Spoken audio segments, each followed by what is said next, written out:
इथं ह्याच्यावरती पोस्ट टाकून लोक पैसे पण देतात हो. किंवा ह्याच्यावरती ऑडियन्स वाढवणं पण काहीतरी पार्ट असतो, हे असतं ते असतं. मग ह्याच्यासाठी कंटेंट ही टर्म कळली. आधी असं फोटो वाटायचे, फोटो काढा आणि टाका, हा, तेव्हा normal त्याला म्हणजे कंटेंट posting, हा. त्याला कंटेंट विंटेंट म्हणतात असं काही माहित हा, नव्हतं. ठीक आहे, मग ते कळलं. मी जे पण काही आहे ना या स्टेजला, किंवा जे काही ऑफिस आहे, जे काही टीम काम करतीये, फक्त आणि फक्त माझ्या मित्रांमुळे. माझ्या घरच्यांना ऍडव्हर्टायझिंगचं हे माहिती नाहीये. हे तू आयुष्यात कधी एक्सपिरियन्स नाही करू शकणार. म्हणजे बरोबर. तू जे काही फिरतोय ना ते सगळं कुठेतरी वाया जाते म्हणे तुझं लोकांना दाखवण्याच्या नादात. तेव्हापासून मी लिटरली, म्हणजे मी खूप फिरायचो. मला लोक म्हणायचे तू ब्लॉग का नाही करत, तू इंस्टाग्रामवर का नाही टाकत. ते फिरणं नाहीये तुमच्या डोक्यात, कायम हे असतं मी लोकांना काय दाखव. आता आपलं सोशल मीडिया मॅनेजमेंटचं चालू असेल बोलणं किंवा डिजिटल सगळं चालू असेल. सो मला असं जाणवलं की तुला काय फरक जाणवतो की पारंपरिक लीड करेल फ्युचरमध्ये का डिजिटल पद्धत लीड करेल? तर दोन्हीचं इंटिग्रेशन मध्ये चांगले हे होऊ शकतं. डिजिटलला तोड नाहीये. ठीक आहे, तोड नाही म्हणजे डिजिटलला ऑप्शन नाहीये.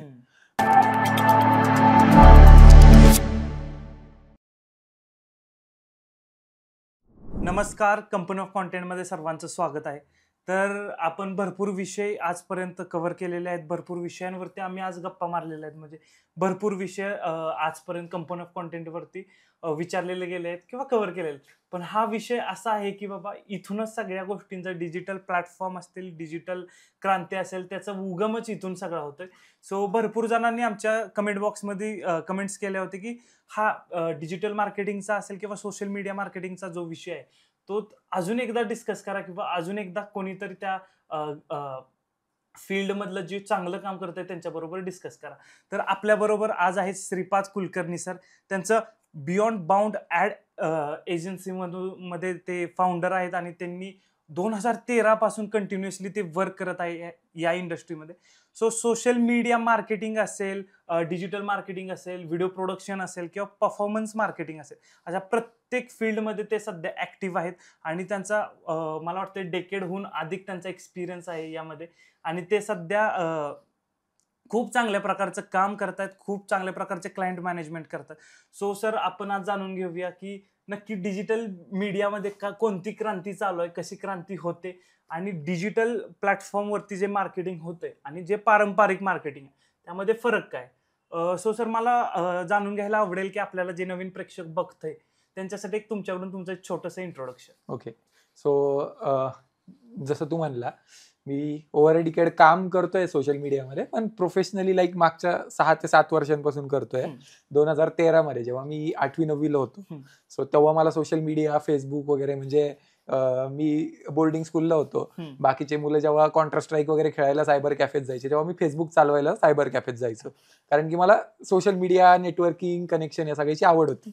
तर तेव्हा मी जाऊन फेसबुकवरती सर्च करायचो, पेज वगैरे वगैरे, हे ते. सो 2013 पासून वापरत गेलो. नंतर आम्हाला एक्सप्लोअर झालं, म्हणजे मी प्रॉपर नगरचा आहे, तेव्हा आम्ही पुणेकर वगैरे वगैरे असे काही पेजेस वगैरे असायचे. सो आमच्या नगरचं असं काही नव्हतं तेव्हा. तर माझा एक मित्र आहे अंकुर, त्यांनी मी अहमदनगरकर नावाचं एक पेज चालू केलेलं. तर मग अंकुरशी माझी ओळख झाली. मग मला वाटलं अरे यार, आपण पण याच्यामध्ये काहीतरी कॉन्ट्रीब्युट केलं पाहिजे. म्हणून मग मी अहमदनगरकरला थोडंसं मी कमर्शियली पाहायला लागलो. त्याच्यावरती तेव्हा कोलॅबरेशन हा शब्द पण कळत नव्हता, पण त्याच्यावरती तेव्हा काहीतरी कोणाच तरी पोस्ट टाकल, काहीतरी करल असं. आणि जेव्हा इंस्टाग्राम फोटोजवरती वगैरे चालायचं, तर 2016-17 म्हणजे जेव्हा जिओ येऊन गेलं होतं, म्हणजे जिओ 2014 मध्ये आलं, त्याच्यानंतर सगळेच लोक खूप ऍक्टिव्हली सोशल मीडिया वापरायला लागले. मग तेव्हा मी थोडंसं अजून जास्त त्याच्यामध्ये नॉलेज घेत गेलो की काय सोशल मीडिया वर्क करतं, कसं होतं, काय होतं. मग कळलं की अरे इथं ह्याच्यावरती पोस्ट टाकून लोक पैसे पण देतात किंवा ह्याच्यावरती ऑडियन्स वाढवणं पण काहीतरी पार्ट असतो, हे असतं ते असतं. मग ह्याच्यासाठी कंटेंट ही टर्म कळली. आधी असं फोटो वाटायचे, फोटो काढा आणि टाका, तेव्हा त्याला कंटेंट विंटेंट म्हणतात असं काही माहित नव्हतं. ठीक आहे, मग ते कळलं. सो मग तिथून कंटेंट वगैरे, मग कॉन्टेंट रायटिंग पण असती, त्यानंतर व्हिज्युअल कॉन्टेंट असतो, ऑडिओ कॉन्टेंट असतं, असे प्रकार कळायला लागले. मग ते हळूहळू इंटर्नशिप्स केल्या काही ठिकाणी जॉब केले. 2019च्या इलेक्शन्समध्ये ऍक्टिव्हली मी काम केलं त्याच्यामध्ये. आणि 2019चे इलेक्शन्स वगैरे झाले आणि 20 मध्ये लॉकडाऊन लागलं. आणि तसं मग ते लॉकडाऊन मध्ये जे काही चालू झालं, लॉकडाऊन मध्ये मी माझ्या होमटाऊनला गेलो नगरमध्ये, आणि तिथं मला चांगला स्कोप जाणवला. म्हणजे फॉर सम रिझन्स ते चालू झालं. ते अजून पण चालूच आहे, बाय गॉड ग्रेस म्हणा किंवा बाय गुड वर्क. कंटिन्यू. आणि सगळ्यात मेन गोष्ट की तुम्ही 2013 पासून या इंडस्ट्रीमध्ये काम हा. करताय. 2013 म्हणजे असा तुम्ही काळ बघितला की जेव्हा काहीच नव्हतं. म्हणजे इंस्टाग्राम फक्त आयफोन वरती काय काय टाइमला हा, चालत होतं आणि किंवा तेव्हा बटनाच्या मोबाईलवरती फेसबुक चालायचं. फेसबुक चालायचं. येस. सो व्हिडिओ कॉन्टेंट तर नव्हताच. व्हिडिओ कॉन्टेंट म्हणजे रेअर गोष्ट होती की तेव्हा जास्त नव्हतं. सो सगळं चालायचं ते फोटोवरती चालायचं, पोस्टिंगवरती चालायचं. त्या टाइमला एवढा क्रांती डिजिटली घडली नव्हती. नंतर जिओ आलं, आता जिओचं तुम्ही साक्षीदार आहात. त्याच्यानंतर बरोबर डिजिटल क्रांती घडत गेली. तर मला असं विचारायचं की हीच इंडस्ट्री का आणि ही कशी चालू केली ती थोडक्यात? सुरुवातीला आहे ना, म्हणजे हीच इंडस्ट्री असं काहीच ठरलेलं हा. नव्हतं. ठीक आहे. टिल द 10वी होईपर्यंत ठरलेलं नव्हतं, 12वी होईपर्यंत ठरलेलं नव्हतं. हे चालू होतं. माझ्या घरच्यांची अशी इच्छा होती की मी फूड प्रोसेसिंग वगैरे करावं. पण त्याच्यात गेल्यावरती कळलं की अरे, आपल्याला तर इकडे जेवण बनवतात किंवा खायचे पदार्थ बनवतात म्हणून यायचं होतं. पण इथे केमिस्ट्री बिमिस्ट्री काहीतरी बालताच लॉचे जे आपल्या डोक्याच्या बाहेरचं आहे. ते गणित विज्ञान वगैरे ते कळणारच नव्हतं मला. सो मग समहाऊ घरच्यांनी तर टाकले म्हणून ते तर करणं होतं. पण ते करत असताना मग बाकीचे छंद जोपासणं चालू होतं सोशल मीडियाचे. जसं मी तुला ते पेज म्हणलो किंवा या गोष्टी म्हणलो. सो हे सगळं साईड बाय साईड चालू होतं. मग हे सगळं चालू असताना 2017 झालं, जिथं माझी 12वी झाली किंवा तो कोर्स झाला डिप्लोमाचा. मग त्याच्यानंतर कॉमर्समधून 12वी केली की आयुष्यात जी लोक काहीच करत नाहीत ते कॉमर्स करतात. मग मी पण कॉमर्स करायला गेलो की बाबा काहीतरी आपले एक बॅकअप प्लॅन असेल किंवा काहीतरी एक सेफ साईड असेल किंवा कुठल्या पण इंडस्ट्रीमध्ये जाता येईल. तर 2019 पर्यंत चालू होतं सगळं. बीकॉम वगैरे डिग्री घेत होतो, हे घेत होतो. आणि तेव्हा सोशल मीडिया चांगलं कळायला लागलं होतं. म्हणजे डिग्री साईड बाय साईड चालू होती. मी त्याच्यावर तेवढं फोकस करत नव्हतो आणि फुल टाइम जॉब वगैरे करत होतो तेव्हा किंवा इंटर्नशिप्स करत होतो वेगवेगळ्या फील्डमध्ये. म्हणजे कॉन्टेंट रायटिंगसाठी वेगळी इंटर्नशिप केली. त्याच्यानंतर काय म्हणतात त्याला, व्हिडिओ काय असतात, व्हिडिओ प्रोडक्शन काय असतं ह्याच्यासाठी वेगळी इंटर्नशिप केली. असं सगळं. आणि बाय गॉड ग्रेस घरचं सगळं चांगलं होतं. त्याच्यामुळे कधी पैसेही गरज नव्हती. फक्त असं होतं यार हेच काम करायचं, हे करायला मजा येते म्हणून करत होतं. असं चाललं होतं सगळं. 2019 झालं. 20 मध्ये लॉकडाऊन लागलं. लॉकडाऊनला घरी गेलो आणि घरी गेल्यावरती त्या आधी 20 दिवसाचं काहीतरी लॉकडाऊन होतं. 20 दिवस झाले, 30 झाले, 40 झाले, ते काही संपनाच. मग मी असं म्हणलं की आता व्हिजिटिंग कार्ड वगैरे छापायला देऊ, काहीतरी जे काही कॉन्टॅक्ट आहेत तिथून कुठून कुठून काम जनरेट होते का ते बघू. म्हणून फ्रीलान्सर सोशल मीडिया मॅनेजर म्हणून काम करायला चालू केलं. तेव्हा काहीच नव्हतं. घरी एक पीसी होता. मोबाईलवरूनच सगळं काही काम करायचो आणि चाललं होतं, चांगलं होतं. म्हणजे मग व्हिजिटिंग कार्ड छापायला गेलो तर ते व्हिजिटिंग कार्ड छापणारा मला म्हणला, अहो आमचे क्लायंट आहेत. तर तेव्हा सगळे मीडिया बंद होते. तेव्हा होर्डिंग्स बंद होते. लोक घराच्या बाहेरच पडत नव्हते. न्यूजपेपर घरात जाऊ शकत नव्हते. सगळे मीडिया बंद होते. फक्त जे काही स्कोप होता तो सोशल मीडियाला होता. तेव्हा आमचे असे जे क्लायंट आहेत रिअल इस्टेट मधले आणि त्यांना ह्याची गरज आहे, तुम्ही करताल का? तर मी म्हणलं करू, ट्राय करायला काय जाते, नाही कोणाला म्हणायचं नाही. पहिल्यापासून तो एक कॉन्फिडन्स आहे की हा करून बघू, काय होईल, होणार नाही, पैसे जातील त्याच्यावर काय होणार आहे. करत गेलो. हो म्हणलं. तर ते तिथून चालू झालं. आणि म्हणजे मला ही गोष्ट सांगायला खूप प्राऊड वाटतो की 2020 मध्ये मार्च एप्रिल मेच्या 2020 मध्ये जे माझे क्लायंट होते तर ते आज पण माझे क्लायंट आहेत. हे सगळ्यात मोठी गोष्ट आहे. तर कुठेतरी 5 वर्ष जेव्हा एक क्लायंट तुमच्याकडे रिटर्न होतो ना, it means you are doing something good. बरोबर. म्हणजे मी असं नाही कन्सिडर करत की तेव्हा मी 10,000 कमवायचो आणि आज मी 1 लाख कमवतोय तरच मी सक्सेसफुल आहे का. पण तेव्हा मी जी व्हॅल्यू सर्व्ह करत होतो ती वाढत गेलीये, मी अपग्रेड होत गेलोय, म्हणून माझा क्लायंट आज पण माझ्यासोबत आहे. ह्याच्यात मी ग्रोथ कन्सिडर करतो. कारण की growth is not only about money किंवा फायनान्स बद्दल किंवा मनी बद्दल फक्त नाही, किंवा लाईक तेव्हा फ्रीलान्सर म्हणून काम करत होतो. आज माझ्यासोबत 5 लोकांची टीम आहे, माझं ऑफिस आहे, सगळा सेटअप आहे किंवा ह्या सगळ्या पद्धतीने काम होतं. तर ह्या ज्या 5 वर्षात सगळ्या गोष्टी घडल्यात तर ही ग्रोथ असू शकते किंवा याला ग्रोथ आपण म्हणू शकतो. तर असं सगळ्या पद्धतीने काम करत आलो आणि जस्ट तलावात पडलो, पोहत गेलो आणि आज इथपर्यंत आलोय. म्हणजे असं काही गोल ह्याच्यात करायची मनापासून खूप इच्छा होती, पण काहीच माहित नव्हतं की कुठल्या पाथवेनी जायचं, आधी काय करायचं, नंतर काय करायचं. करत गेलो. वय पण कमी होतं. 18-19 वर्षात काय घरच्यांना अपेक्षा नसतात. फक्त एवढंच आहे की खूप चांगले मित्र भेटले आणि त्या मित्रांना अनुकरण करत गेलो किंवा त्यांच्यामध्ये मी सगळ्यात बेसिक असायचो किंवा हे असायचो. मग ती एक अपेक्षा व्हायची की यार काहीतरी केलं पाहिजे ह्यांच्यासारखं, हे खूप भारी करतात. मग ते मित्र खूप महत्वाचे असतात. म्हणजे आज पण जर सांगायचं झालं, मी जे पण काही आहे ना या स्टेजला किंवा जे काही ऑफिस आहे, जे काही टीम काम करतीये, फक्त आणि फक्त माझ्या मित्रांमुळे. माझ्या घरच्यांना ऍडव्हर्टायझिंगचं हे माहिती नाहीये किंवा माझ्या घरात बिझनेस नाहीये, हे नाही ते नाही. सो कुठेतरी ह्या ज्या सगळ्या गोष्टी झाल्या त्या मित्रांमुळे झाल्या. त्याच्यामुळे तुम्हाला संगत इतकी महत्वाची असते. म्हणजे आज पण सगळ्यात बेस्ट डॉक्टर्स माझ्या ओळखीचे आहेत. आज पण नगरमध्ये मी गेल्याच्या नंतर सगळ्यात बेस्ट कॅफेजमध्ये, रेस्टॉरंटमध्ये मला सगळ्यात भारी सर्व्हिस मिळते, मला सगळ्यात चांगलं वेलकम होतं. किंवा सगळ्यात बेस्ट सीए म्हणा, किंवा सगळ्यात बेस्ट ग्रोसरी स्टोअरवाले म्हणा, किंवा सगळ्यात बेस्ट कुठला पण बिझनेस सांगायचा, त्यातले बेस्ट लोक मला माहिती आहेत, ते माझे मित्र आहेत. तर मला हे कुठेतरी अचीव्ह केलं मागच्या 5 वर्षात, आणि त्यांच्याकडून काही ना काहीतरी येत गेलं, काही ना काहीतरी शिकत गेलो, आणि प्रत्येकाच्या ह्याच्यातलं 5-5% करून माझं काहीतरी गोळा झालं, आणि त्याच्यावरती हे सगळं चालू आहे. नाही, खरी गोष्ट आहे. कारण की आपल्या बाजूचे जे 5 लोक असतात किंवा आपला जो सर्कल असतो तोच सगळ्यात महत्त्वाचा असतो. कारण की पुढे जात असताना मी पण वाचलं असेल, तुम्ही पण ऐकलं असेल, वाचलं असेल, की बाबा जो आपला सर्कल आहे, जो आपला सराउंडिंग आहे, त्यामध्ये जर आपल्यापेक्षा जास्त हुशार लोक असतील तर कुठे आपली प्रगती होते. तर त्याच्यावरती डिपेंड. आणि सगळ्यात महत्त्वाची गोष्ट, मी पण सॉफ्टवेअर डोमेनमध्ये काम करताना मला असं जाणवलं की तुमचं बेस किती क्लिअर आहे. तुम्ही प्रत्येक डोमेनमध्ये, म्हणजे प्रत्येक डोमेन म्हटलं की तुम्ही व्हिडिओग्राफीमध्ये पण इंटर्नशिप केली होती, पर कॉन्टेंट रायटिंगमध्ये पण इंटर्नशिप केली होती. सो प्रत्येक गोष्टीतल्या, तुमच्या इंडस्ट्रीमधल्या तुम्हाला प्रत्येक गोष्टीचं बेसिक तुम्हाला माहिती झालं होतं थोडक्यात. एक्झॅक्टली. मग तिथूनच तुमचा बेस स्ट्रॉंग होत गेला आणि भरपूर ठिकाणी तुम्हाला हेल्प होत गेली. आणि माझ्या घरचे कायम एक बेसिक सांगत आले, हम्म. ठीक आहे, म्हणजे त्यांचं असं होतं, ठीक आहे तू काहीतरी करतोय ना, हे तर सगळं ग्रॅज्युअली होत गेलं, हा. म्हणजे टीम बनवून आलं, ऑफिस घेणं आलं, हे आलं. तर त्यांचं असं म्हणणं होतं की तुझ्या बिझनेस मधली तुला एक ना एक गोष्ट आली पाहिजे. ठीक आहे, माझ्या बिझनेसमध्ये ग्राफिक्सचा पार्ट आहे, मला ग्राफिक्स डिझायनिंग येतं. माझ्या बिझनेसमध्ये व्हिडिओ प्रोडक्शन आहे, मला व्हिडिओ शूट करता हा. येतात, एडिट करता येतात, व्हॉइस ओव्हर करता येतो, स्क्रिप्टिंग करता येतं, डिरेक्शन करता येतं. म्हणजे उद्या तू कोणा वाचून आडला तर तुझा बिझनेस संपला. ही बेसिक गोष्ट आहे कुठल्या पण बिझनेस मधली. तर जर तुम्ही काहीतरी करतायत ना, त्यातलं प्रत्येक तुम्हाला स्वॅट अनालिसिस ज्याला आपण म्हणतो, स्ट्रेंथ, विकनेस, थ्रेट्स आणि ऑपॉर्च्युनिटीज, तर त्या सगळ्या माहिती पाहिजेत की तुमचा वीक पॉईंट काय आहे, तुमचा कोर पॉईंट काय आहे, किंवा तुम्ही सगळ्यात चांगलं कसं सस्टेन करू शकता आणि काय करू शकता. तर कुठेतरी मला माझ्या बिझनेस मधली एक ना एक गोष्ट येते, आणि मला असं वाटतं की ती माझी स्ट्रेंथ आहे. नाही, ते म्हणजे बरोबर, तेच सगळ्यात महत्वाचं. आणि त्याहून अधिक तुम्ही सगळ्यात भारी म्हटलं की माझ्याकडे 5 वर्ष एकच क्लायंट होता. एकच क्लायंट म्हणजे तो कंटिन्युअसली डे 1 पासून त्या 5 वर्षापर्यंत तो क्लायंट सस्टेन होणं, हे पण खूप महत्वाची गोष्ट आहे. कारण की सध्याच्या जीवनात मित्र राहत नाहीत, तर क्लायंट काय गोष्ट आहे. पण तुमचे जे व्हॅल्यूज आहेत ते खूप चांगले असणार आहेत. तर तुम्ही क्लायंटला कसं बघता, की बाबा क्लायंटला कोणत्या व्हॅल्यूज प्रोव्हाइड करता, किंवा क्लायंटला ॲज अ सर्व्हिस प्रोव्हाइड करताना काय विचार करता तुम्ही? कारण की हे सगळ्यात मोठं रहस्य आहे. कारण की आज भरपूर पुण्यासारखे, मुंबईसारख्या शहराच्या ठिकाणी भरपूर असे सोशल मीडिया मॅनेजर्स आहेत, सोशल मीडिया पीआरच्या कंपनीज आहेत, पण त्यांना सस्टेन व्हायला खूप त्रास होतो.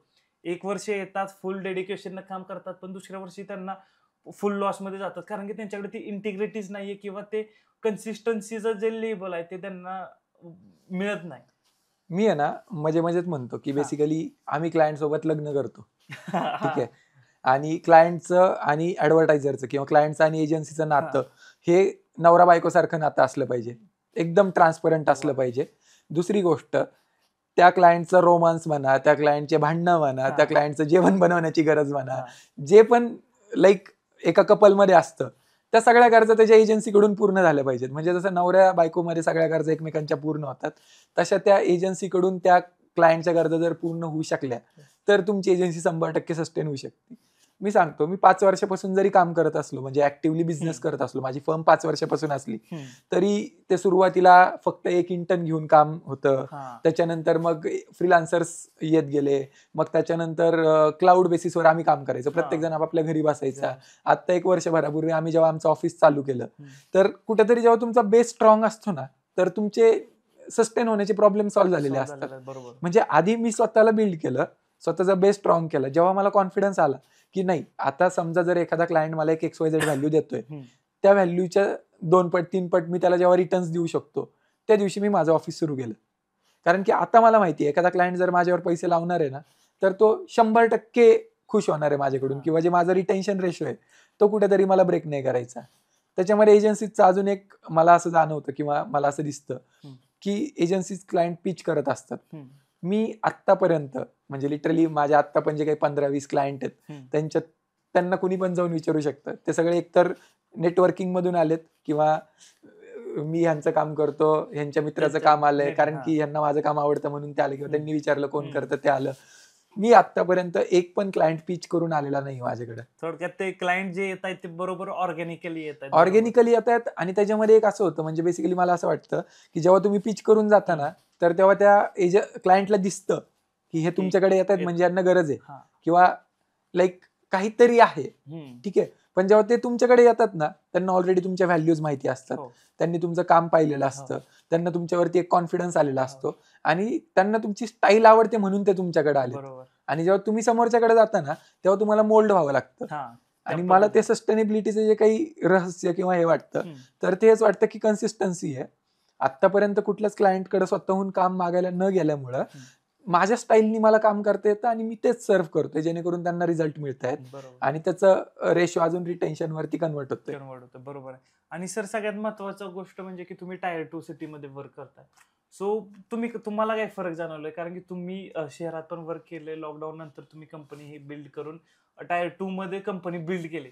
सो तो फरक काय जाणवला? कारण की मी बघतोय की बाबा टायर 3 असेल, 2 असेल, तिथे अजून पण काही प्रमाणात पारंपरिक मार्केटिंग चालू आहे किंवा चालतं बेसिकली. ती मेंटॅलिटी अजून शिफ्ट झालेली नाहीये, पण आता कंटिन्युअसली होत आहे, रॅपिडली होत आहे.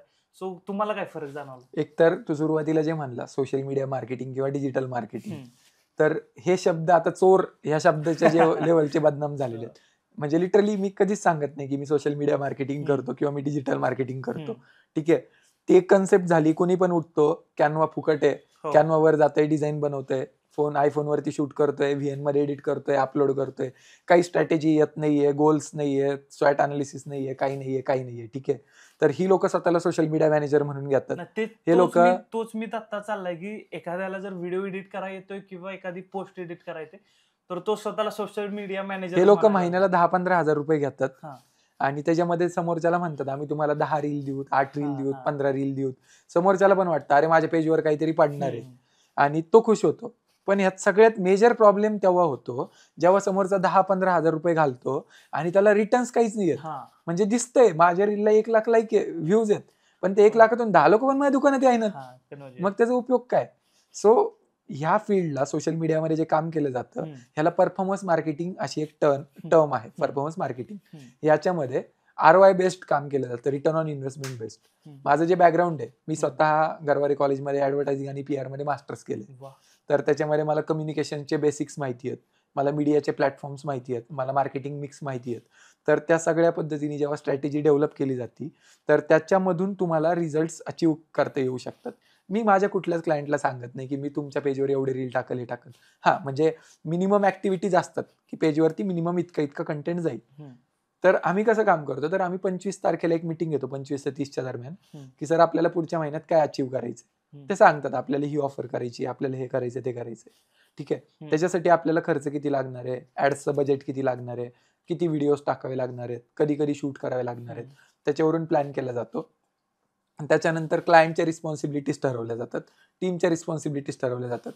ऍडव्हर्टायझिंग करताना तुमचा क्लायंट हा तुमच्या इतकाच त्याच्यात जर डेडिकेटेड नसेल तर तुमचं काम शून्य दिसणार आहे. कारण की तुम्ही जे काम करतात ते ऍडव्हर्टायझिंगचं आहे, मार्केटिंगचं आहे, सेल्सचं काम त्याला करावं लागणार आहे, कन्व्हर्जन त्याला करावं लागणार आहे. सो समोरचा माणूस पण तुमच्यासोबत तितकाच इन्व्हॉल्व पाहिजे. तर त्याच्यामुळं क्लायंटकडे अप्रुव्हल्सचा पार्ट असतो. मला जरी ते प्रॉडक्ट लोकांना कसं दाखवायचं हे माहिती आहे, पण ते प्रॉडक्ट काय आहे हे त्या क्लायंटला माहिती आहे. बरोबर. त्यांनी ते वेळोवेळी मला अपडेट करणं गरजेचं आहे, त्या प्रॉडक्ट बद्दल माहिती देणं गरजेचं आहे. जेव्हा मला ती माहिती असेल तेव्हाच मी ती माहिती कन्वे करू शकेल. सो कुठेतरी ह्या सगळ्या गोष्टी मला माहिती पाहिजेत. तर त्याच्यामुळे मला असं वाटतं की हे काम करताना, परफॉर्मन्स मार्केटिंग करताना क्लायंट आणि एजन्सीमध्ये खूप स्ट्रॉंग रिलेशन पाहिजे. त्याच्यानंतर तुम्हाला तुमचे ऑब्जेक्टिव्ह माहिती पाहिजेत, गोल्स माहिती पाहिजेत, तुम्हाला तुमच्या ब्रँडला काय काय प्रॉब्लेम्स येऊ शकतील एखाद्या कॅम्पेन मधून, त्यातून बॅकलॅश काय येऊ शकतील ह्या गोष्टी माहिती पाहिजे. जेव्हा ह्या तुम्हाला माहिती असतील तेव्हा तुमचं परफेक्ट ऍडव्हर्टायझिंग होईल. कंटेंट क्रिएशन आणि ऍडव्हर्टायझिंग मार्केटिंग ह्या तिन्ही खूप वेगवेगळ्या गोष्टी आहेत. मला मित्र भेटतात जे खूप छान व्हिडिओ शूट करत असतात, खूप छान ग्राफिक्स बनवत असतात. मी त्यांना सांगतो तुम्ही कॉन्टेंट क्रिएशन कंपनी म्हणून काम करा, तुम्ही ऍडव्हर्टायझिंग एजन्सीज सोबत टायअप करा, खूप छान काम करताल, खूप ग्रो होताल. पण जर तुम्ही फक्त व्हिडिओ चांगले बनवता येतात म्हणून जर तुम्ही ऍडव्हर्टायझिंगच्या फील्डमध्ये जाताल ना तर तुमच्याकडे क्लायंट टिकणार नाही, रिटेन्शन होणार नाही. तुम्ही स्टार्टिंगला क्लायंट ओढचाल, पण जे टिकवण्याचं गोष्ट असते तेव्हा तुम्ही हारणार आहे. त्याच्यासाठी फक्त तुम्हाला रिझल्टच पाहिजे. हा, रिझल्ट पाहिजे. रिझल्ट ओरिएंटेड जेव्हा आपण वर्क करतो तेव्हा ते क्लायंट बरोबर आपल्याबरोबर थांबतं. आणि सरांबरोबर मला वाटतं 5-5 वर्ष झालं कंटिन्यू जो क्लायंट डे 1 ला सरांना जोडला गेलेला तो अजूनही सरांच्या बरोबर काम करतोय. तिथं सगळ्यात मोठं यश आहे. सर तुम्ही जेव्हा काम करत होता तेव्हा तुमची फर्स्ट जनरेशन आहे या बिझनेस मधले असेल किंवा बिझनेस मधले असेल थोडं. सो तो प्रसंग किंवा तो कठीण प्रवास कसा होता तुमचा? मला असं वाटतं या सगळ्या फील्डमध्ये तुम्हाला मेंटर्स खूप गरजेचे असतात आणि मेंटर्स आहेत ना ब्रिजचं काम करतात. ठीक आहे. मला ऍक्च्युली एक माझ्या आयुष्यातले जे माझे मेंटर आहेत संजय गुगळे म्हणून आहेत ते. त्यांचा खूप मोठा फॅमिली बिझनेस आहे. नगरजवळ एक जामखेड नावाचं गाव आहे. तिथं त्यांची खूप मोठी लिगसी आहे. म्हणजे एच गुगळे नावाची फॅमिली आहे आणि त्यांच्यातले ते एक आहेत जे 3 भाऊ आहेत त्यांच्यापैकी एक. तर मी 2 नगरसारख्या ठिकाणी काम केल्याचा ऍक्च्युली तो एक फायदा पण आहे की तुमचं काम रिकॉग्नाइज पण होतं Tier 2 सिटीमध्ये. तर मी एक फिल्म केली होती एका ब्रँडसाठी. ती त्यांना खूप आवडली. त्यांनी मला स्वतःहून फेसबुकवर मेसेज केला की तू माझ्या ऑफिसला भेटायला ये, आपण काहीतरी करू. मी त्यांना भेटायला गेलो. त्यांना असं म्हणजे मला माहित नाही काय दिसलं त्यांना माझ्यात. ते म्हणले तू जेन्युइन आहे, आपण काहीतरी काम करायचंय सोबत. तेव्हापासून ते आज पण माझ्यासोबत आहेत. त्यांचं वय आज 60 वर्ष आहे. ते फक्त 4 तास बिझनेससाठी जातात. बाकीचं सगळं काम ते स्नेहालय नावाची एक एनजीओ आहे. फुल टाइम ते एनजीओ साठी काम करतात. कारण की ते म्हणतात माझं आता बिझनेसचं फेज झालेलं आहे. आता मला आनंद मिळेल, मला आनंद देईल तेच काम आता करायचंय. 4 तासात ते त्यांचे मल्टिपल बिझनेस आहेत. त्याचं सगळं ओव्हरव्ह्यू घेणं वगैरे वगैरे हे कामं करतात. तर ते मेंटॉरनी मला काय शिकवलं तर बिझनेस कसा करायचा ते शिकवलं. त्याच्यानंतर श्रीमंत आणि समृद्ध असणं या 2 खूप वेगळ्या गोष्टी आहेत. मी खूप लोक बघितलेत ज्यांच्याकडे आडमाप पैसा आहे पण त्यांना त्या पैशाचा अजिबात उपभोग घेता येत नाही किंवा पैसे आहेत पण मेडिकल चालू आहे, हे चालू आहे, ते चालू आहे, फिट नाही आहेत, हेल्दी नाही आहेत, व्यसन आहेत, हे ते. आणि त्याच रिझन मध्ये म्हणजे समृद्ध व्यावसायिक किंवा जे माझे मेंटर आहेत मी ज्यांना म्हणतो सकाळी उठणार, टेनिस खेळायला जाणार, काहीतरी हे करणार, त्याच्यानंतर फॅमिलीला व्यवस्थित वेळ देणार, सगळ्या फॅमिली सोबत ते ब्रेकफास्ट डिनर वगैरे करणार. तर त्यांनी मला ह्या गोष्टी पटवून दिल्या की तुला व्यावसायिक व्हायचंय याचा अर्थ असा नाही तू गाढवासारखं काम करायचंय. तुला तुझं आजूबाजूचं बिहेवियर जपायचंय, सगळ्या गोष्टी करायच्यात. हा, थोडंसं सॅक्रिफाईस करावं लागणार आहे. थोडेसे लोक जातील आयुष्यातून, हे होईल ते होईल ते ठीक आहे. पण आत्तापासूनच ती सवय नाही ठेवायची की आपल्याला सगळं सोडून दिलंय आपण आणि फक्त काम काम काम काम. आणि ते म्हणजे मी रिसेंटली आता अजून एक हे केलं. आता मी जरी पहिल्या जनरेशन मधला असलो तरी मी खूप पिढीजात लोकांकडून बिझनेस करणारी लोक माझ्यासोबत फॉर्च्युनेटली मला भेटत गेली. त्यांच्याकडून मी खूप साऱ्या गोष्टी शिकत गेलो. तर मेंटर्स हे तुमच्यासाठी ब्रिज असतात. समजा तुम्हाला जर झाकीर खान पर्यंत पोहोचायचंय, ठीक आहे, तर झाकीर खान तुम्हाला डायरेक्ट भेटणार नाही किंवा तुम्हाला ओळखू शकणार नाही. पण समजा जर मी सौरभ भोसलेला ओळखतोय तर सौरभ भोसले अजून कोणाला तरी ओळखत असेल तर मी तो ब्रिज तयार होतो आणि त्या ब्रिजवरून मी त्याच्यापर्यंत पोहोचू शकतो. सो मेंटर्स आयुष्यात खूप जास्त महत्वाचे आहेत. ते तुमच्यासाठी ब्रिजिंगचं काम करतात. माझे क्लायंट आहेत, त्यांनी मला खूप भारी एक गोष्ट सांगितलेली. म्हणजे आम्ही पुण्यातच ट्रॅव्हल करत होतो एकदा आणि ते म्हणले आता आपल्या गाडीला 5-1 वर्ष झाले, आता गाडी बदलायची. मी म्हणलं सर मर्सिडीज घ्यायची की BMW घ्यायची? रिअल इस्टेट मधले जे तेच पहिले क्लायंट जे आहेत माझे ते म्हणे श्रीपाद कधी पण लक्षात ठेव, गावरान तूप खायचं म्हणे पण मडक्यात खायचं, चांदीच्या वाटीत नाही खायचं. आपण म्हणे BMW पेक्षा जास्त स्पेसिफिकेशन्स असलेली गाडी घेऊ, जास्त कम्फर्ट लक्झरी असणारी गाडी घेऊ, पण आपल्याला ती दाखवायला नाही घ्यायची, आपल्याला आपल्या सोयीसाठी घ्यायची आहे. तर अशा जेव्हा गोष्टी तुमच्या आयुष्यात तुम्हाला खूप कमी वयात कळतात 21, 22, 23व्या वर्षी, तेव्हा तुम्हाला कळतं तुम्हाला आयुष्यात काय पाहिजे. तुम्हाला शो ऑफ नाही करायचंय, तुम्हाला काय करायचंय. माझे अजून एक क्लायंट आहेत, ते मला सांगतात की बिझनेस ही उपजीविका आहे. ठीक आहे, उप हा शब्द कधी वापरला जातो म्हणजे सेकंडरी गोष्टीला. तर मेन काय तर जीविका. जीविका काय आहे? तुमचं फॅमिली, तुमची हेल्थ, तुमचं बॉन्डिंग, तुमचे संबंध, तुमचं नेटवर्क, ही सगळी जीविका आहे. आणि ही जीविका एन्जॉय करण्यासाठी आपण उपजीविका करतो. बरोबर.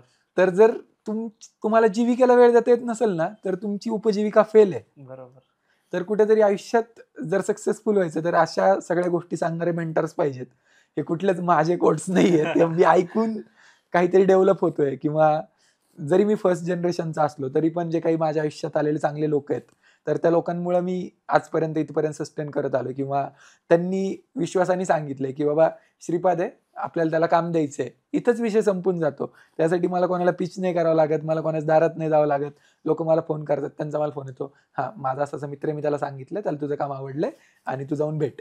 आणि काम चालू होतं. बरोबर 4-4 मीटिंग नाही करावं लागत, फॉलोअप नाही घ्यावे लागत. बरोबर. हे सगळं कदाचित जेव्हा तुमचं चांगलं काम असतं तेव्हा चांगले लोक भेटतात, जेव्हा चांगले लोक भेटतात तेव्हा चांगलं आउटपुट मिळतं. सर तर आता आपण बघतोय की आता लॉंग फॉर्मॅट तर चालूच आहे, बट शॉर्ट फॉर्मॅट वरती भरपूर लोक शिफ्ट झालेले आहेत किंवा प्रत्येकाच्या आयुष्यातले 1-2 तास तरी शॉर्ट फॉर्मॅट वरती जातो. कॉन्टेंटचा जो शॉर्ट फॉर्मॅट आहे, जसं की युट्यूबच्या शॉर्ट्स असतील, इंस्टाग्रामच्या रील्स असतील, तर त्याच्यासाठी तुम्ही कोणती स्ट्रॅटेजी वापरता? आजकाल आहे ना खूप कॉमन झाले. लोक सगळ्यात पहिल्यांदा येतात, हॅलो माझं नाव हे आहे, मी हे आज तुम्हाला सांगणार आहे वगैरे हा. वगैरे. अजिबात सांगायचं नसतं हा. तसं. लोकांना तुमच्या ह्याच्यात काहीच इंटरेस्ट नाहीये. हम्म. जर तुम्ही रील बनवताय, तुमच्याकडे फक्त पहिले 2 ते 3 सेकंद आहेत हम्म. लोकांना अट्रॅक्ट करायला. समजा जर आपण हा रील देतोय तर मी कसं सांगेल, चला मी तुम्हाला आज व्हायरल रीलची रेसिपी सांगतो, किंवा तुमचा रील व्हायरल जात नाहीये, मी सांगतो कसा घालायचा.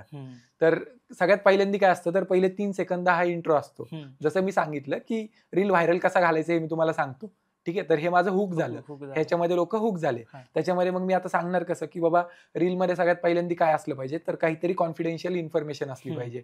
नंबर्स बद्दल तुम्ही बोललं पाहिजे. म्हणजे तुम्ही जेवढं नंबर्स बेस बोलता ना, तेवढे लोक तुमच्या कॉन्टेंट वरती हुक होणार आहेत, कारण की तुम्ही त्यात जेन्युइनपणा दिसतो. हा. म्हणजे वाढलं हे सांगणं आणि 10 नवीन कस्टमरनी वाढलं किंवा 18% वाढलं हे सांगणं, ह्याच्यामध्ये एक जेन्युइनपणा दिसतो. ठीक आहे, तर कुठेतरी सगळ्यात रीलचं जेव्हा डिव्हायडेशन करताना ते जनरली 3 पार्टमध्ये केलं जातं. सगळ्यात पहिल्यांदा हुकचा पार्ट असतो, ज्याच्यात काहीतरी कंटेंट आणून किंवा काहीतरी हे करून कस्टमर समोरच्या पाहणाऱ्याला हुक केलं जातं.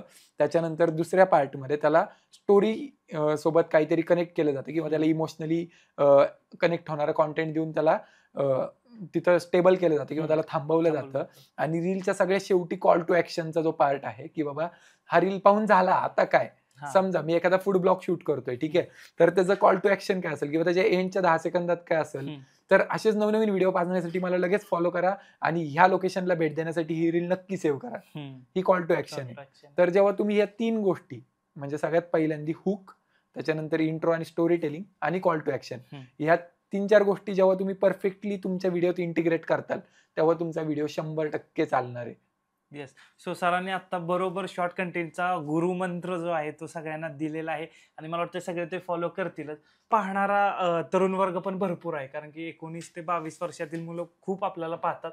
सो त्यांच्यासाठी तुम्ही काय सल्ला द्याल, की तुम्ही एवढं आजपर्यंत एवढं चांगलं काम करत आलाय, सो तुम्ही कुठून शिकलाय, कसं शिकलाय, हे काय सल्ला द्याल त्यांना? मला आहे ना त्याच्यामध्ये सगळ्यात बेसिक एकच गोष्ट वाटते, की खूप फिरलं पाहिजे. 19 ते 23 हे असं वय असतं की घरच्यांना तुमच्याकडून खूप एक्सपेक्टेशन्स असतात. त्यांना फक्त असं असतं की माझा मुलगा चांगल्या संगतीत आहे, मला त्याला पैसे द्यावे लागत नाहीयेत आणि तो कुठले व्यसन करत नाहीयेत. हे जरी असेल तरी घरचे सॅटिस्फाईड असतात. तर मी तेव्हा इतक्या लोकांना भेटलोय, इतक्या ठिकाणी फिरलोय, खूप ट्रॅव्हल केलंय. म्हणजे मी लिटरली एका पण रविवारी घरी नसायचो.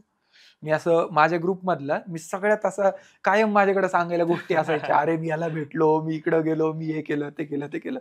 तर तुम्ही जेवढं जास्त ट्रॅव्हल करता ना, म्हणजे ट्रॅव्हल करताना पण कसं ट्रॅव्हल करायचं, तर स्लीपर मधून, जनरल पण स्लीपर मधून व्यवस्थित ट्रॅव्हल करायचो. तुम्हाला दिसतं लोक काय बोलतात, लोकचे विषय काय चालले, ऑब्झर्वेशन सगळ्यात महत्त्वाचं आहे. किंवा समजा मी इथून जातोय पुण्यात, तर पुण्यातल्या लोकांचे काय ट्रेंड आहेत, कारण की पुण्यातलाच ट्रेंड काही दिवसांनी नगरमध्ये येणार आहे. तर जेवढं तुम्ही ट्रॅव्हल करता ना, तेवढं तुम्हाला इन्स्पिरेशन भेटतं. किंवा आता हॉस्टेल ही जी कन्सेप्ट असते, ठीक आहे, ही आपल्याला फक्त शाळेत असताना किंवा कॉलेजला असताना राहायचं इतकंच माहिती आहे. पण ट्रॅव्हल करताना हॉस्टेल्स असतात जिथे तुम्हाला 300 रुपयात 500 रुपयात पर डेचा स्टे मिळतो, जिथं मुलं मुली सगळे एका खोलीत 5-6 बेड असतात, त्याच्यामध्ये राहतात एका दिवसासाठी. तर मला हॉस्टेल ही कन्सेप्ट जेव्हा मी ट्रॅव्हल करायला लागलो तेव्हा कळली. फॉरेनर लोक हे सर्रास हॉस्टेल वापरतात. ते तुम्हाला सर्रास, त्यांना इंटरॅक्शन्स आवडतात, भेटायला आवडतं, कल्चरची देवाणघेवाण होते तिथं. तर जेव्हा कल्चरची देवाणघेवाण होती, म्हणजे माझं फील्ड जे आहे, तर मी क्रिएटिव्ह फील्डमध्ये काम करतो, तर मला ह्या गोष्टी खूप जास्त वर्क होतात माझ्या फील्डमध्ये, की मला कळतं की अमेरिकेत, ऑस्ट्रेलियात कशा पद्धतीने हे केलं जातं. किंवा जर सांगायचं झालं तर मला एक किस्सा आहे 2019चा जो मला सांगायला खूप आवडेल. मी जेव्हा सगळ्यात पहिल्यांदा सोलो ट्रिपवर गेलो होतो, तर मी वाराणसीला गेलतो. तिथून माझं सगळं ट्रिपचं फिरायचं वगैरे चालू झालं किंवा हे सुरू झालं. तर आम्ही सकाळी बोट राईड घेतलेली. तर तिथं सुबह हे बनारस नावाचं एक हे असतं. आम्ही सकाळी 6:30ला वगैरे बोटीवरती राईडला गेलतो. तर तो मस्त बोटवाला ते हे करत होता. एक फॉरेनर होता, तो तिथं महिनाभरापासून राहत होता. तो मस्त बासरी वाजवत होता, वरून सनराईज होत होता आणि मी आपल्या इंस्टाग्राम वरती लाईव्ह चालू केलं माझ्या हा. मित्रांना दाखवायला. हा, हा. बघा मी किती भारी आहे, बघा माझ्यासोबत किती फॉरेनर आहेत आणि मी काय जगतोय. तर सगळे एकदम शांत बसले होते. काही काही लोकांच्या डोळ्यातून पाणी येतंय वगैरे वगैरे वगैरे. आणि मी आपल्या इंस्टाग्राम वरती हाय हाय मित्रा, हाय हे हाय ते चालू आहे नाही का. सो हे सगळं झाल्याच्या नंतर तो मला फॉरेनर म्हणला, कसा वाटला तुला सनराईज. मी म्हणलं छान होता. हम्म. म्हणला हे बघ म्हणे माझ्या हातावर अजून पण गुजबम्स आहेत, तुला काही जाणवलं का म्हणे. म्हटलं नाही.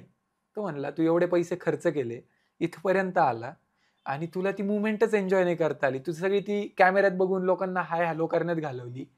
मी ते ऐकतोय तो काय बासरीवरती वाजवतोय किंवा मला ते जे दिसतंय त्या बोटीचा आवाज येतोय, तो बोटीवाला किती ताकदीने ती बोट हलवतोय, हे तू आयुष्यात कधी एक्सपिरियन्स नाही करू शकणार.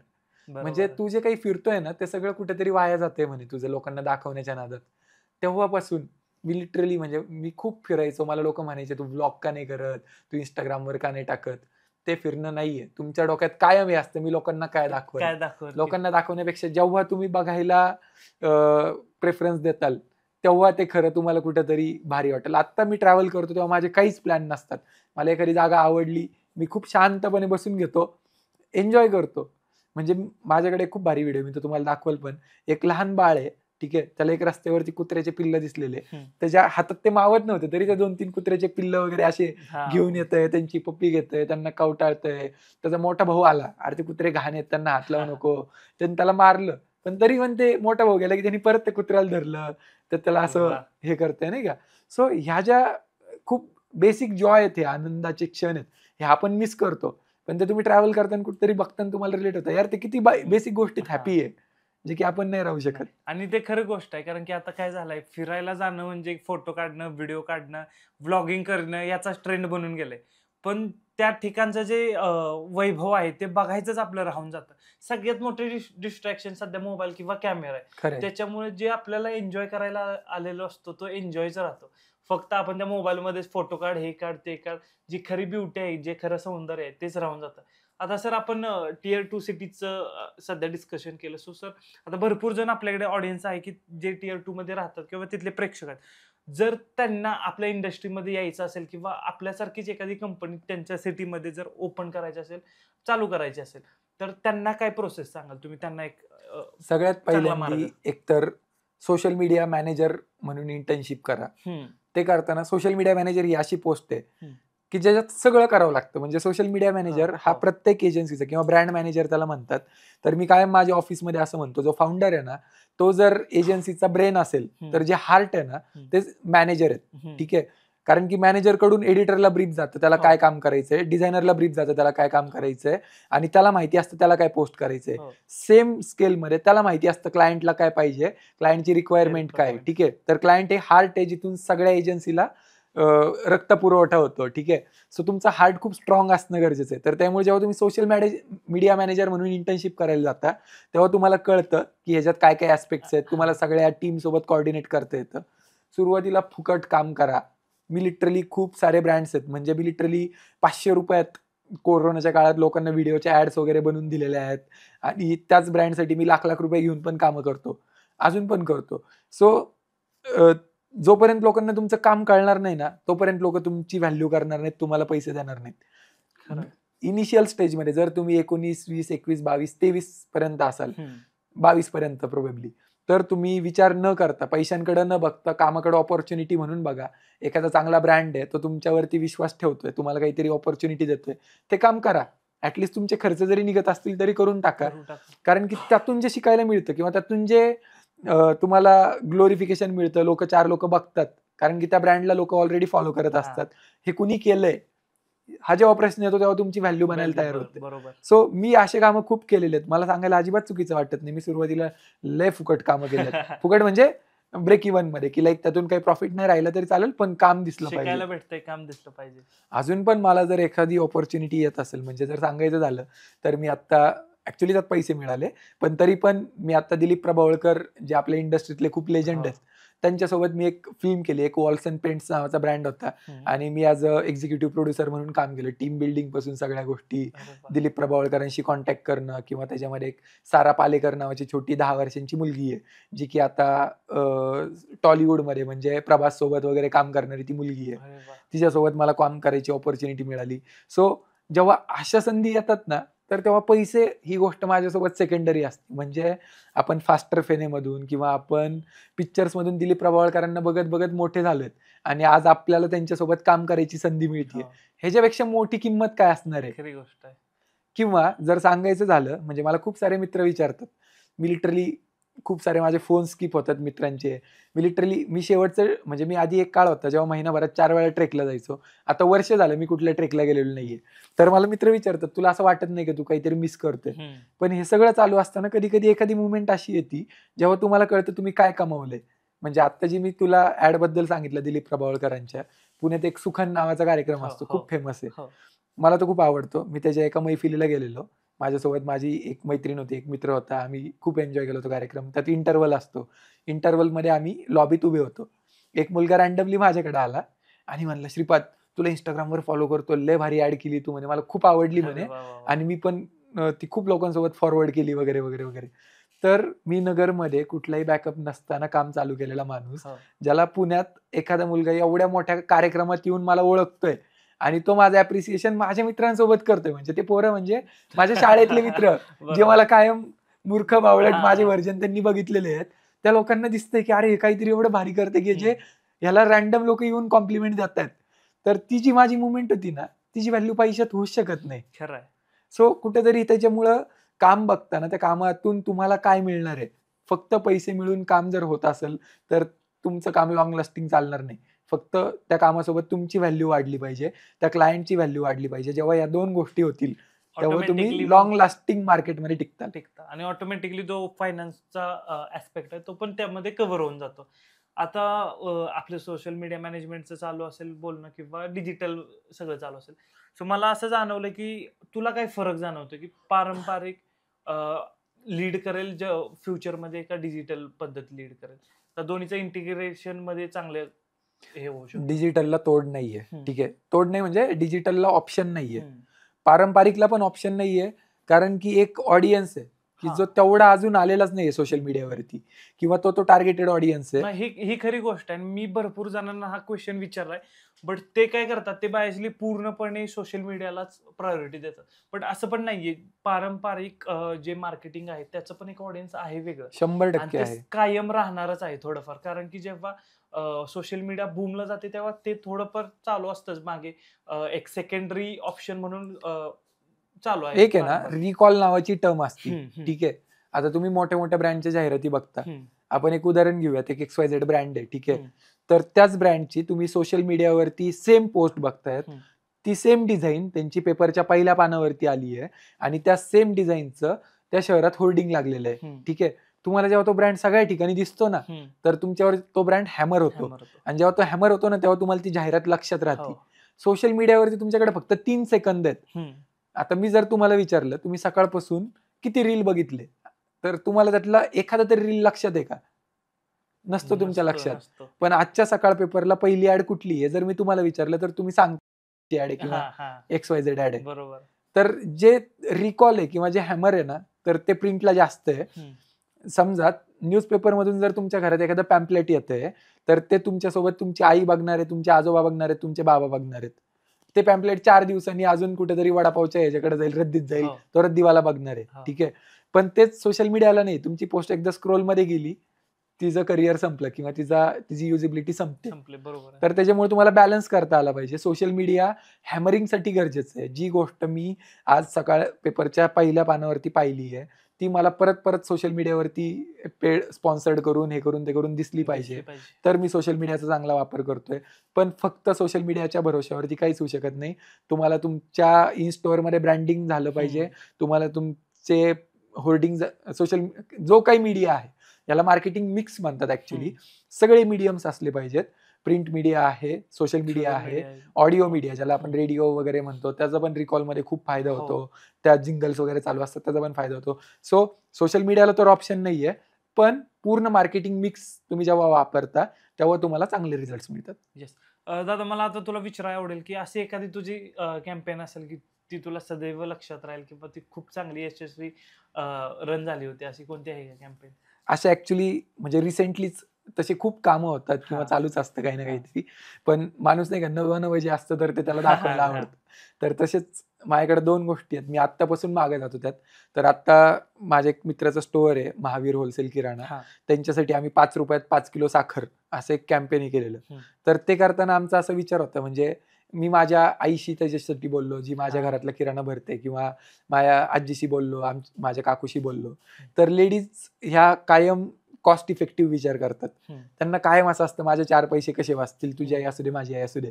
तर साखर, शेंगदाणे तेल वगैरे ह्या गोष्टींचा प्रामुख्याने विचार केला जातो, रेटचा. हो. तर जेव्हा ते हॅमर होतं, ₹5 5 किलो साखर मिळणार, तर तेव्हा एक त्या पॅम्पलेटशी ते जोडल्या जातात. ठीक आहे. बरोबर. तर आम्ही ते स्लोगनच असं ठेवलं होतं, ₹5 5 किलो साखर. हा. पण ते ₹5,000 खरेदीवर होतं, जे आम्ही त्या जाहिरातीत टाकलं होतं. हा. म्हणजे आम्ही कोणाला फसवलं नाही, किंवा नाही. आम्ही फक्त ते दुकानात आणताना नाही टाकलं. आम्ही जिथे टाकलं ₹5 5 किलो साखर, त्याच्याच खाली ती लाईन टाकली 4,999च्या खरेदीवर आणि स्टार.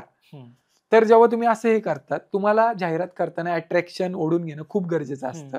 तर ₹5 5 किलो साखरनी मला अटेन्शन दिलं. त्या अटेन्शन कंटिन्यू कसं राहिलं, की मी जेन्युइन पण त्याच्यामध्ये राहिलो, की मी हा. लगेच सांगितलं 5,000च्या हो. खरेदीवर आहे, आणि बाकीच्या त्याच्यामध्ये डिस्काउंट्स होते, की लाईक ही वस्तू एवढ्याला, ती वस्तू हा. तेवढ्याला, एवढ्या डिस्काउंट वगैरे वगैरे वगैरे. तर जेव्हा क्लायंटला ते दिसतं, किंवा जेव्हा ते एंड युजरला दिसतं, की अरे हे फक्त आपल्याला ऑफरच नाही देतात, हे ते क्लिअरिफिकेशन पण देतात, बरोबर. तेव्हा तो जेन्युइनली तुमच्यासोबत जोडला जातो. बरोबर. त्याच्यामध्ये आम्ही जवळ ते 20 तारखेपासून ते 3 नोव्हेंबरपर्यंत 13 दिवसाच्या कॅम्पेनमध्ये 2700 प्लस नवीन कस्टमर जोडले गेले. अरे बापरे. त्याच्यामध्ये 120+% रिटेन्शन होतं, कस्टमर वाह. रिटेन्शन. आणि एवढं पर्सेंटेज कुठेच येत नाही. पण ते कसं झालं, त्याच्यामध्ये आम्ही मार्केटिंग मिक्स केलं होतं. आम्ही ट्रेडिशनली वस्त्यांवरती भोंगे लावून रिक्षा पाठवल्या होत्या. हा. आम्ही लिफलेट्स वाटले होते. आम्ही 20,000 घरांमध्ये लिफलेट्स वाटण्यात यशस्वी झालो, ज्याच्यातले 2700, म्हणजे ज्याच्यातलं जवळजवळ 10% 15% रिटेन्शन आमच्या दुकानात दिसलं आम्हाला. हा. सो ह्या पद्धतीने जेव्हा ते काम होईल, आणि बरोबर. हे करायला केव्हा सुचतं, ते माझ्या मित्राचं दुकान असल्यामुळे मी प्रत्येक दिवशी 1-1 तास त्या दुकानात जायचो. लोक बरोबर. काय घेतायत, लोकांची गरज काय आहे, लोकांना काय पाहिजे, हा. हे मला ऑब्झर्व झालं, आणि त्यातून मला सुचलं की मी काय सांगितलं पाहिजे. बरोबर. अजून एक गोष्टीबद्दल असं सांगायचं झालं, आजकाल खूप ट्रेंड आहे ओपनिंगचा. हा. ओपनिंग दानक्यात झालं पाहिजे, बाकी काय का असाना चर्चा झाली पाहिजे हा. असं म्हणतात. आपण लई खर्च करतो, डीजे लावतो, एखादी ऍक्ट्रेस ऍक्टर बोलवतो, रील स्टार बोलवतो, लई खर्च करतो, आणि त्याची 8 दिवसात हवा फुस होऊन जाते हो. ओपनिंगची, लोकांच्या लक्षात नाही राहत. तर एक FMCG ब्रँड आहे, तर त्याच्यासाठी जय जलाराम नावाचा तो ब्रँड आहे, भरपूर लोकांना माहिती आहे, आणि मला खूप प्राईड वाटतो ते सांगायला, की तो ब्रँड मी लहानपणीपासून त्यांचे प्रॉडक्ट घरात खायचो, आणि तो ब्रँड सोबत मी आज जोडले गेले, मी आज काम करतोय. तर त्यांचा स्टोअरचं रिलॉन्च होतं, ज्याच्यामध्ये ते 15 नवीन प्रॉडक्ट लॉन्च करणार होते. तर त्या सरांची ऍक्च्युली ही बऱ्यापैकी कन्सेप्ट होती, आणि त्याला मी काही माझे पॉईंट्स ऍड केले. असं कधीच नसतं की फक्त एजन्सी काहीतरी देते.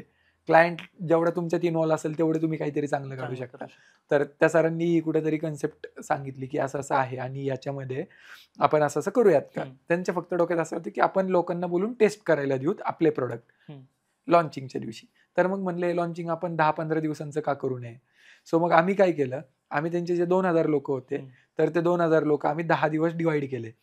त्याच्यामधल्या प्रत्येक दिवशी 200 लोक बोलवले. त्या 200 लोकांना आमचे प्रत्येक 15 प्रोडक्ट खायला दिले, आणि प्रोडक्ट इनोव्हेटिव्ह होते, नवीन होते. तर आम्हाला त्या प्रोडक्टची चर्चा करायची होती.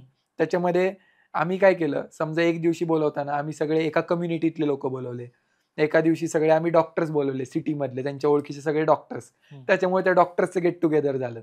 सगळ्या डॉक्टर कम्युनिटीमध्ये चर्चा झाली, की अरे आपण जलाराममध्ये गेलो तिथं किती भारी होतं, हे होतं, ते होतं. त्याच्यामधून आम्ही टेस्टिमोनियल्स घेतले. जे डॉक्टर लोक आहेत त्यात पण थोडंसं मार्केटिंग मिक्स कसं येणार. डॉक्टर लोकांना आम्ही कुठल्या प्रॉडक्ट बद्दल बोलायला लावलं, तर शुगर फ्री बिस्किट आहेत, मिलेटचे कुकीज आहेत. जर एखादा डॉक्टर बोलतोय की इथले मिलेटचे कुकीज खूप चांगले आहेत, तर त्याचे पेशंट तिथे जाणार आहेत खायला. हे तुमच्या डोक्यात पाहिजे. हे कुठेतरी एक 2-3 वर्ष काम करून हे लक्षात येत नाही. जेव्हा तुम्ही खूप डीपली त्या बिझनेसमध्ये असताना, तेव्हा तुम्हाला कळतं की कुठं काय केलं पाहिजे, कसं वर्कआउट झालं पाहिजे, काय झालं पाहिजे, कुठले कुठले मीडियाज वापरले पाहिजेत.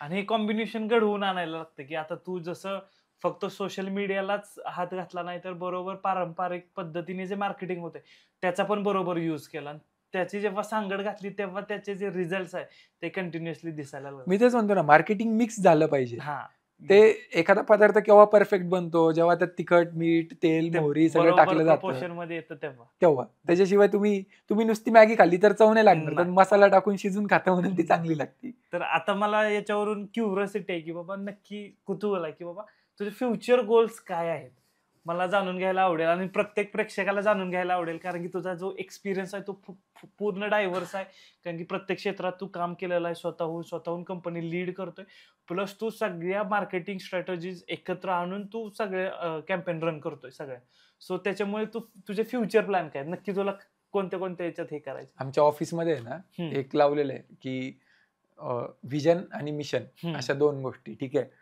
तर जे काही बेसिकली व्हिजन काय असतं तर जे लॉंग टर्म मध्ये असतं आणि मिशन ते असतं ज्याच्यावर आपण रोज काम करतो. तर आमचं जे काही व्हिजन आहे किंवा बिंग अ फाउंडर माझं जे काही व्हिजन आहे तर मला असं वाटतं बेंगलोर मधला रामेश्वरम कॅफे सारखा ब्रँड आज तुला माहिती आहे.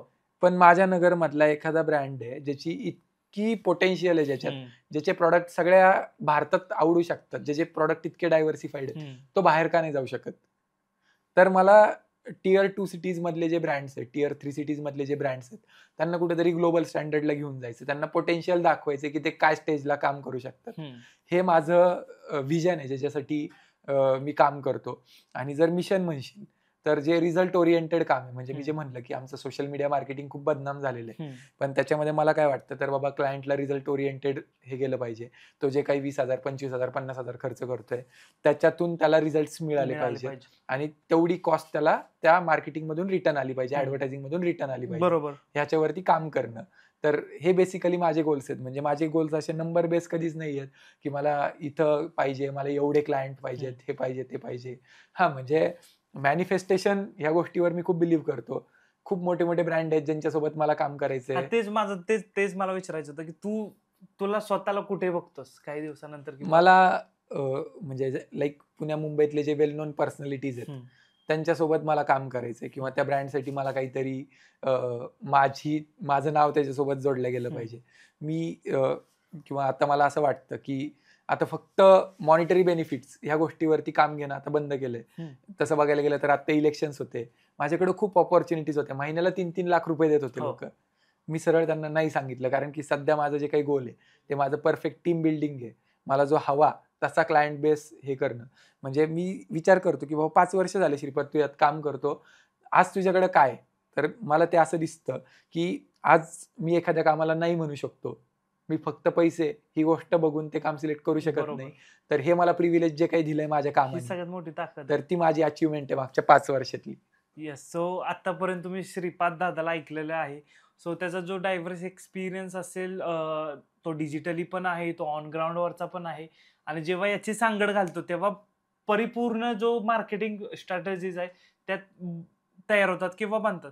सो तुम्हाला कोणता क्वेश्चन असेल पूर्ण जर्नी सरांनी आपल्या बरोबर कव्हर केलेली आहे. पूर्ण मार्केटिंग ऍस्पेक्ट्स असतील किंवा मार्केटिंग स्ट्रॅटेजीज असतील त्या त्यांनी सांगितलेलं आहे आणि सध्या डिजिटली सस्टेन होण्यासाठी कोणते गुण असले पाहिजेत किंवा कोणते क्षण असले पाहिजेत हे तू दादा सगळ्यांना सांगितलंय. सो आपण काय करूया, आपण कोणते क्वेश्चन्स असतील, जर ऑडियन्सला कोणते क्वेश्चन असतील तर कमेंट बॉक्समध्ये नक्की सांगा आणि अजून कोणते विषय तुम्हाला पाहिजेत जे आपण इथे सीओसीच्या पॉडकास्टवरती डिस्कवर करू शकतो असे पण आम्हाला कमेंट बॉक्समध्ये विषय सांगा. सो तुम्ही इथपर्यंत बघितलंय सो तुम्हाला नक्कीच पॉडकास्ट आवडला असणार आहे. सो लाईक करा, शेअर करा, सबस्क्राईब करा. जय हिंद, जय महाराष्ट्र, जय शिवराय.